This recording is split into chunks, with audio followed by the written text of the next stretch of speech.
Welcome. My name is Morgan Coleman, and for as long as I can remember, I've been underestimated by strangers, friends, and most painfully, by my own family. You could say I chose a path that doesn't come with instant applause. I joined the military not for recognition, but for purpose. Over the years, I climbed through ranks most people only see in movies. I bled, commanded, strategized, and earned 3 stars that I never needed to show off. I've been in war zones where decisions meant life or death, signed orders that shifted global strategies, and stood shoulder to shoulder with legends whose names won't ever be printed, but whose courage shaped history. And yet, in my family's eyes, I've always been just Morgan, the quiet one, the plain sister, the one who works somewhere in the military, probably behind a desk. They never asked. They never dug deeper. I stopped offering. Why waste energy trying to impress people who made up their minds long ago? My younger sister, Alyssa, she's the opposite of me. She craves attention like oxygen. She's always been the star, the golden girl, the overachiever, the one who makes a PowerPoint for every minor accomplishment. She didn't join the military, but she works close enough to it. A fancy PR job in the army, always name-dropping, always positioning herself. And whenever I'm in the room, she downplays me, subtly, expertly, like she's afraid my shadow might stretch too far. A few months back, Alyssa invited me to a formal dinner at her place. An evening she called, an opportunity to meet real leaders. She said her boss, a major general, would be attending.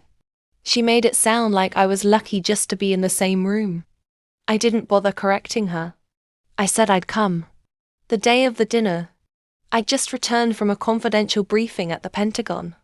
I changed into civilian clothes, a navy blue sheath dress, modest heels. My stars stayed tucked away in a drawer. I didn't need them. I never do. I walked into her house and was greeted with the typical performance. Lights dimmed perfectly. Wine glasses polished, music soft and tasteful. Alyssa was glowing, basking in her role as hostess. She waved me over and, without skipping a beat, introduced me to the room like this. Everyone, this is my sister Morgan. She works in the military. Mostly admin stuff. There it was, the casual dismissal. Not cruel but surgical. The way someone talks about the mailroom manager. Nobody in the room reacted much. A few polite nods. One guy even gave me the kind of smirk you reserve for someone who probably hands out flyers. I smiled. I sat down. I stayed quiet. There's a power in silence, especially when you know exactly who you are. The guests were a mix: civilian contractors, mid-level officers, and a few higher-ups. I recognized some faces, though none recognized me. I kept it that way. Listening. Watching. Occasionally chiming in with a comment. Just sharp enough to hint that maybe I wasn't as clueless as they thought. Then, the front door opened again. Major General Kraton stepped in. He was Alyssa's boss and one of the most respected names in operational command. A battlefield strategist. A legend in the room. The tone shifted immediately. Conversations hushed. People straightened their backs. Wine glasses quietly returned to tables. Alyssa practically skipped to the door to greet him. She was glowing with pride. This was her big moment. Kraton began making rounds, shaking hands, speaking in short, direct sentences. Then he reached me. He stopped. There was a beat of hesitation. Then his eyes widened, not in confusion, but in instant recognition. He squared his shoulders, took a respectful step forward, and said clearly and firmly, "Welcome back, General Coleman." You could have heard a pin drop. No one moved. Alyssa's jaw actually dropped. Someone near the end of the table coughed awkwardly. Another guest blinked like he'd just been rebooted. Alyssa, who had been sipping from her wine glass, choked mid-swallow, and had to set it down as her face flushed bright red. Kraton smiled. He turned to the others. I served under General Coleman during Task Force Tempest. Her leadership saved my entire unit. One of the finest minds I've ever had the honor of following. The silence wasn't just stunned, it was almost reverent. Everyone's posture changed. The guy who had smirked earlier was suddenly avoiding eye contact. Someone across from me straightened up and offered a quiet, "Ma'am." I didn't say much. Just smiled. A small, knowing smile.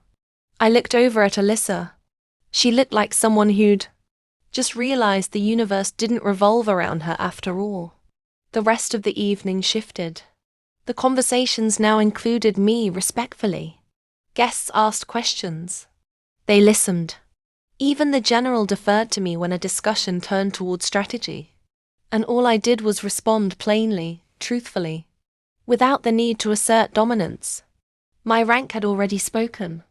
After dinner, as people slowly trickled out, Kraton lingered a moment longer. "It's good to see you again, Morgan," he said. "You deserve a lot more credit than this room ever imagined." "They'll figure it out," I replied, calmly. "Eventually." He smiled, nodded once more, and left. As for Alyssa, she didn't say much when we were alone.